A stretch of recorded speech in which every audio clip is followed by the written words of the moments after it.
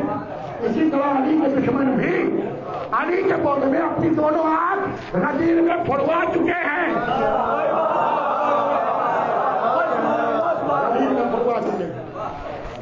علی کے دشمن اپنے دونوں ہاتھ غدیر میں پھڑوا چکے۔ حسد مت کرو، سائنس نے بھی پروف کر دیا ہے کہ پازیٹو سوچو گے تمہاری صحت اچھی رہے گی۔ سائنس کہتی ہے، میڈیکل سائنس کہتی ہے بی پازیٹو، پازیٹو رہو، اچھا سوچو، اچھے رہو گے، صحت مند رہو گے، بدن بی پی شوگر سب ٹھیک رہے گا۔ ٹینشن سے بھی شوگر اور بی پی بڑھتی ہے، لیکن نگیٹو سوچو گے تو تمہیں تو نقصان کرے گا ہی۔ تمہارے بال انسان کے بدن سے وائرس چھوٹتی ہے۔ جب آپ غلط سوچتے ہیں نا، کسی کا برا سوچتے ہیں، جگہ ٹوٹے بھولے رہتے ہیں، وہ کیسے یہ ہو گیا، وہ کیسے ایسا ہو گیا، اس کا بیٹا کیسے پاس ہو گیا، اور بچے کو گود میں لیے ہوئے ہو، بچے کو جب گود میں لیے تو بدن سے وائرس چھوٹ کے بچے تک منتقل ہو رہا ہے، خود بھی زخمی ہو رہے ہو، بچے کو بھی نقصان پہنچا رہے ہو۔ حسد اس چیز کا نام ہے، خود تو نقصان میں نہ ہو گئی، پورا گھر نقصان میں آ جائے گا۔ اللہ کے لیے حسد سے بچے، ہمیں حسد سے بچنا ہے۔ علی کے عباس سے بھی حسد کیا گیا۔ عباس کون؟ جو علی کی تمنا تھا۔ کون عباس؟ جسے حسین کو بھی مانا گیا، تو جن کے مسائل کے اور کو تمام۔ ایک مرتبہ مولا حسین کو پیاس لگی، صحابہ سے مولا نے کہا جو پانی لے کے آؤ۔ مولا علی نے سب گئے، لیکن سب سے پہلے ایک چھوٹا سا بچہ دوڑتا ہوا جو پانی کا مشکیزہ نہیں لایا، پورا کا پورا گھڑا اٹھا کے سر دے گیا۔ پانی چھڑک چھڑک کے علی کے بیٹے عباس کے بازو میں گر رہے تھے۔ سب لوگ خوش ہو رہے تھے، کتنا وفادار بیٹا ملا ہے، اور علی روتے جا رہے ہیں۔ کسی نے کہا مولا یہ تو خوشی کا مقام ہے، لوگ چھوڑ رہے ہیں۔ مولا نے کہا جو میں دیکھ رہا ہوں تم بازوؤں میں پانی دیکھ رہے ہو، عباس کی وفاداری دیکھ رہے ہو، میں کربلا میں کٹے ہوئے تو بازو دیکھ رہا ہوں۔ سلامت رہے، بڑے اچھے معاملے ہیں یہاں کے، بہت کیا کرتے ہیں۔ آپ کی اچھائیوں کو سلام، آپ کی جلدیوں کو سلام۔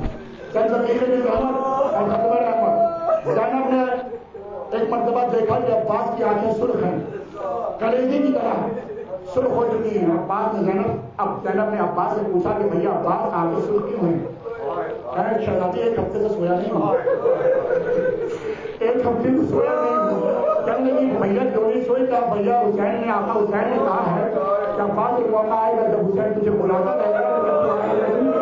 شہزادی میں یہ سوچ رہا ہوں کہیں ایسا نہ ہو آقا بلاتے رہے عباس سوتا رہے۔ حسین نے بتایا کہ عباس ابھی وہ وقت نہیں آیا۔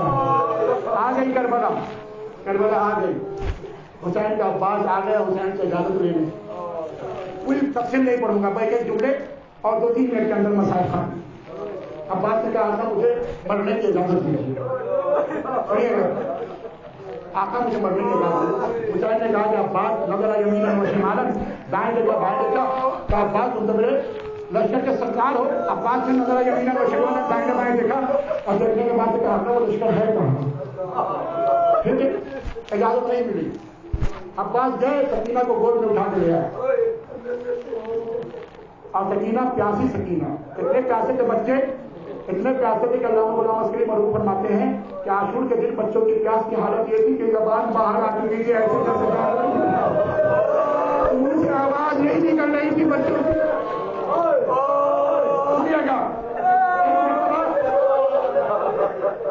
سکینہ نے کہا بابا میرے بچہ کو پانی لانے دیجیے۔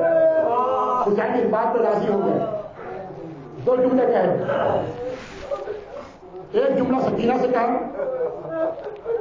کہ سکینہ چچا کو پانی کی اجازت دلوانے کے لیے تو آ گئی ہو خوشی خوشی، لیکن جب تمہارا چچا مر جائے گا اور شام غریبہ جب تماچوں پہ تماچے لگیں گے چچا کو مت بلانا۔ چچا کو نہیں بلانا۔ زینب نے سارے وعدے واپس لے لیے، کہا میرے پردے کی بھی ضمانت نہیں ہے، اب تو زینب کی پیدا ہو جائے گی، جن بازوؤں کا بھروسہ تھا وہ بازو چلتے جا رہے ہیں۔ عباس گھوڑے پہ بیٹھے جانے لگے، پوری شہادت نہیں پڑھوں گا، 2-3 پھر رہے، عباس گھوڑے پہ بیٹھے جانے لگے۔ جب جانے لگے نا تو حسین نے روکا ساری چیزیں دے کرے اب بھیا پرچم پیچھے کرو. ایک قاضیانہ ٹوٹا ہوا دیا تھا, تلوار نہیں دی تھی. ایک مرتبہ پرچم کو نیچے کرایا, پرچم کے لکھے ہوئے جملے نصر من اللہ فتح قریب کو مٹایا. مٹانے کے بعد سے ایک کوہرام مچ گیا خیمے میں. حسین نے جو لکھا, کیا لکھا, انا للہ و انا الیہ راجعون. اب اگر عباس کرے,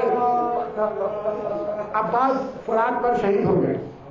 پانی بھرا آئے, راوی کہتا ہے کہ جب عباس گر گئے ہیں تب عباس نے حسین کو بلایا. 2 فکریں اور زحمت تمام, مصیبت ختم. علامہ ابن حجر النویری کہتے ہیں اس جملے کو میں آپ سے ضرور چاہتا ہوں کہ آپ محسوس کریں کیونکہ آپ مصیبتوں کو محسوس کرنے والے لوگ ہیں. علامہ ابن حجر النویری کہتے ہیں آخر کیا وجہ تھی جب عباس کے بازو کٹے عباس نے حسین کو نہیں بلایا. جب عباس کی آنکھوں میں تیر لگی عباس نے حسین کو نہیں بلایا. پیشانی پہ تیر لگی عباس نے حسین کو نہیں بلایا. زانوں پہ تیر لگا عباس نے حسین کو نہیں بلایا. کیوں نہیں بلایا؟ سنیے گا جملہ سنیے. وہ کہتے ہیں عباس بلاتا تو کیسے بلاتا. سنیے گا, علم گر گیا حسین کو نہیں بلایا. کہتے ہیں کہ عباس بلاتا تو کیسے بلاتا. بلایا منہ سے جاتا ہے, عباس کے دانتوں میں سکینہ کا مشکینہ.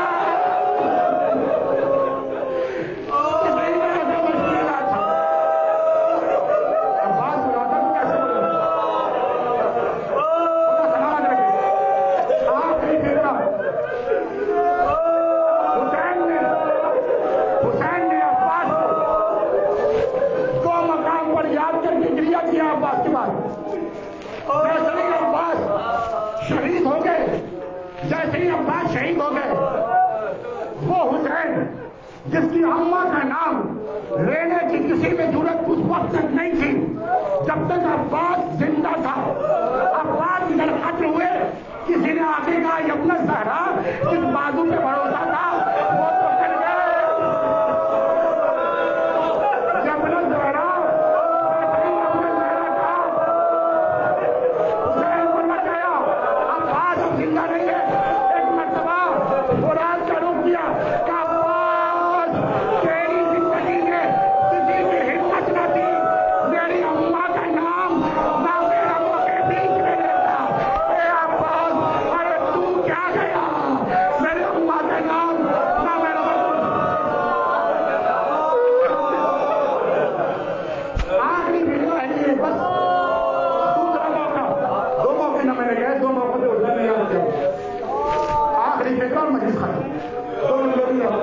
ایک جملہ ہو گیا. پھر حسین نے رو کے ایک بار اور کہا.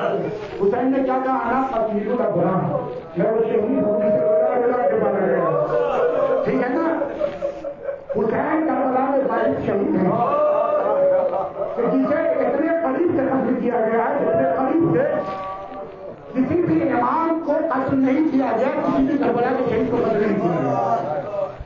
سینے پہ چھل سوار ہے, ہاتھ میں خنجر ہے, گلے کے اوپر خنجر چلا ہے. حسین ایک مرتبہ جب خنجر چلنے لگا رگے حیات کٹنے لگی. حسین نے ایک مرتبہ فرات کا رخ کیا.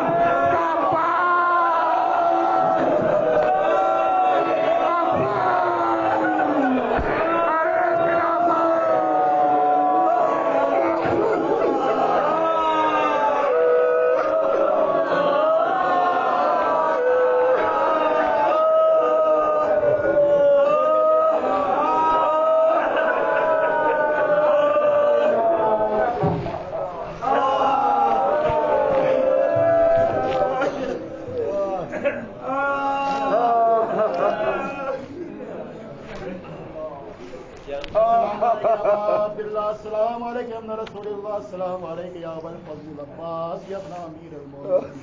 السلام علیکم قد جاءت ونصحت وصبرت قاتل یقین. السلام علیکم یا فاطمۃ الزہرا.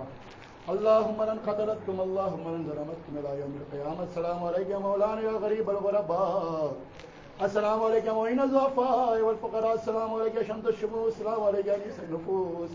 أيها المدفون بعزة والسلام عليك مغيث الشيعة والزوارق في يوم الجزاء الرازي بالقدر والقضاء روحي بسم الله والسلام ورحمة الله وبركاته. السلام عليك يا مولانا يا صاحب الأسرار. السلام عليك يا إمام زماننا هذا جل الله تعالى فضلك وصلى الله تعالى مخرج وظهورك وجعلنا من أعوانك وانصارك ورحمة الله وبركاته.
نہیں وہ کل بھی ہے پرسوں بھی ہے یعنی کل ہے کل آخری ہے آج اور پرسوں کل 8-9 دونوں کو بڑھا دیا انہوں نے 2 دن اور مجلس کر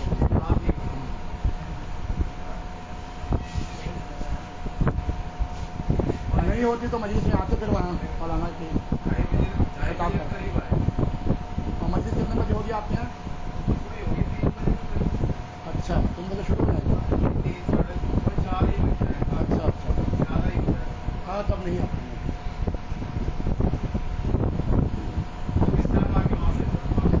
وہاں سے آتے 9 بج جاتے ہیں 8:30 9.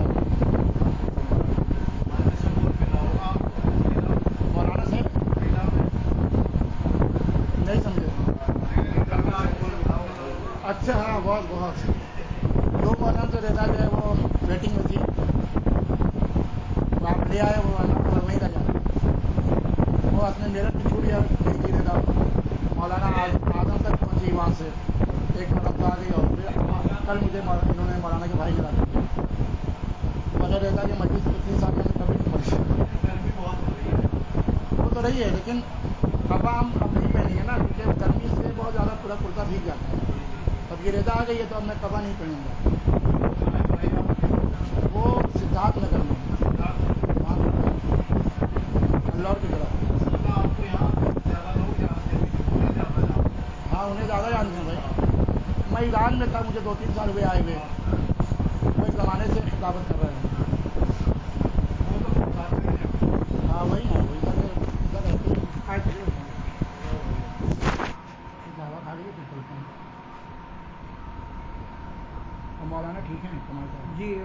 آج وہاں سے گئے ہیں جاٹ سے ابھی اس کے بعد اچھا جاتے جائیں جاتے ہیں کتنی دور ہے 180 کلومیٹر کے قریب بتلا رہے تھے اچھا خاصا کافی